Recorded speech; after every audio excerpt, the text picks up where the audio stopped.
Exodus chapter 9 verse 1 to 35. Verse 1.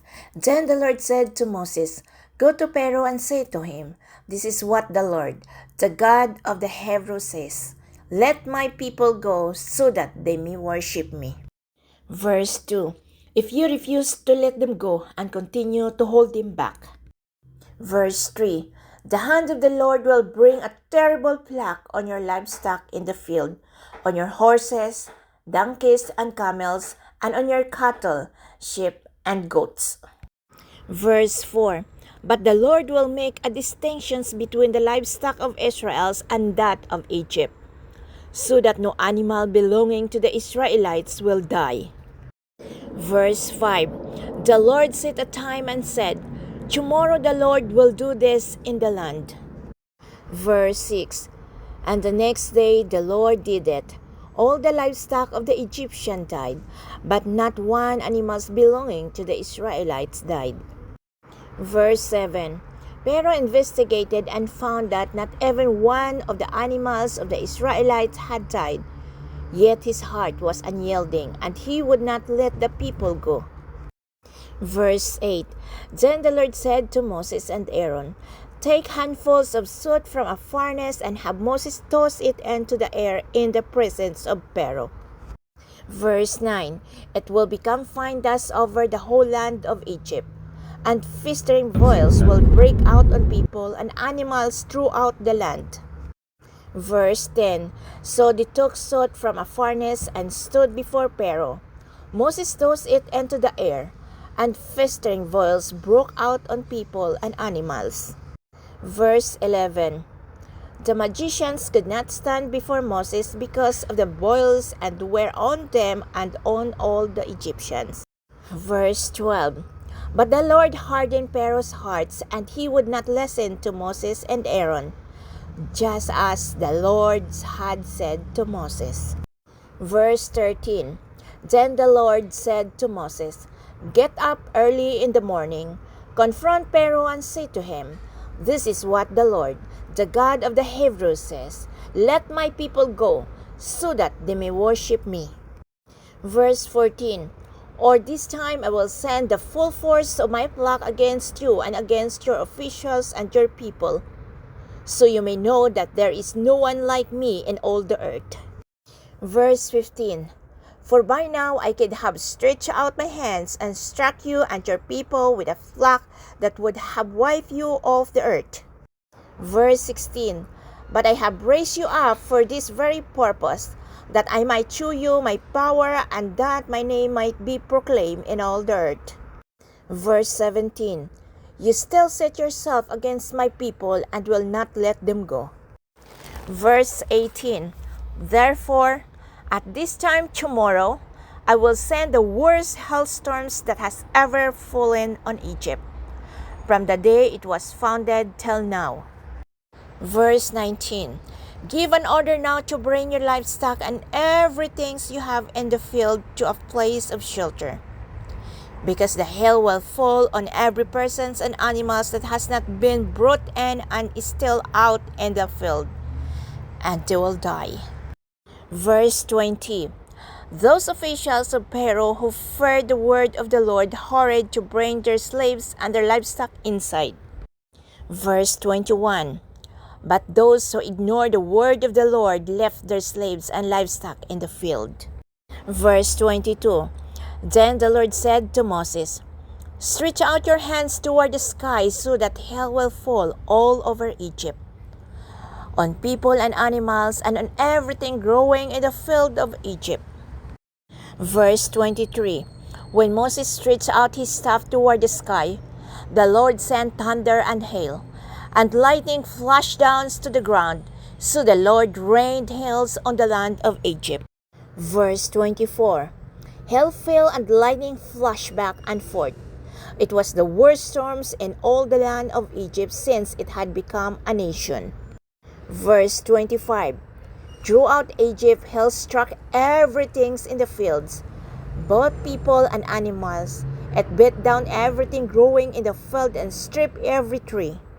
Verse 26. The only place it did not hail was the land of Goshen, where the Israelites were. Verse 27. Then Pharaoh summoned Moses and Aaron. This time I have sinned. He said to them, The Lord is in the right, and I and my people are in the wrong.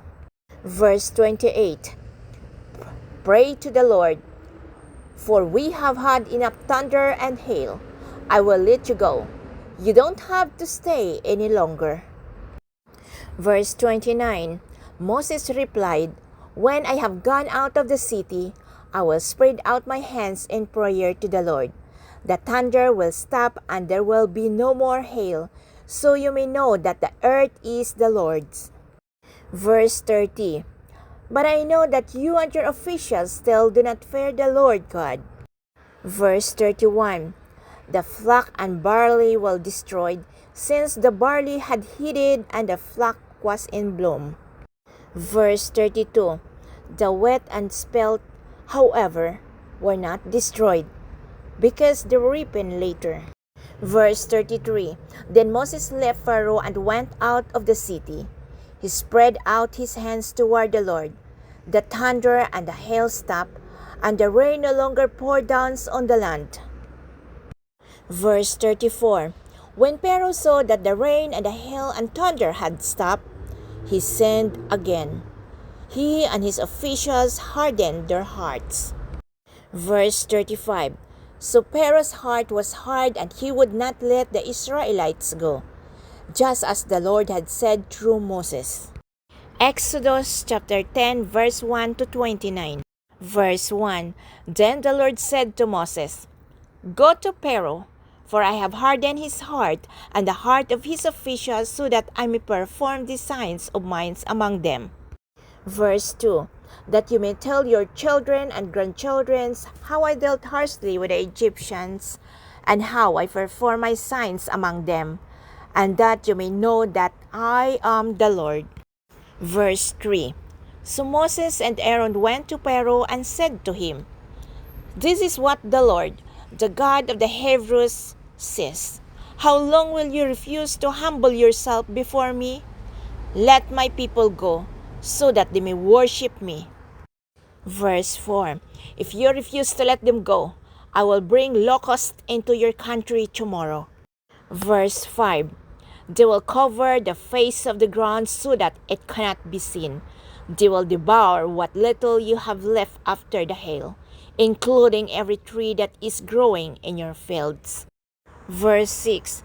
They will fill your houses and those of all your officials and all the Egyptians, something neither your parents nor your ancestors have ever seen from the day they settled in this land till now. Then Moses turned and left Pharaoh. Verse 7. Pharaoh's officials said to him, How long will this man be a snare to us? Let the people go, so that they may worship the Lord your God. Do you not yet realize that Egypt is ruined? Verse 8.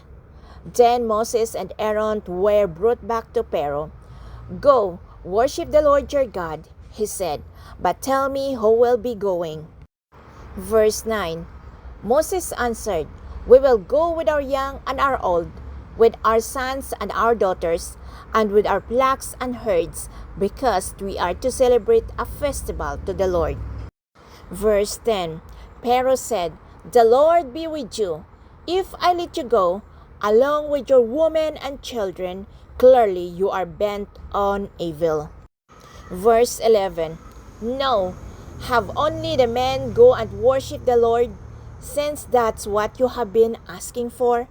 Then Moses and Aaron were driven out of Pharaoh's presence. Verse 12. And the Lord said to Moses, Stretch out your hands over Egypt so that locust swarms over the lands and devour everything growing in the fields, everything left by the hail. Verse 13.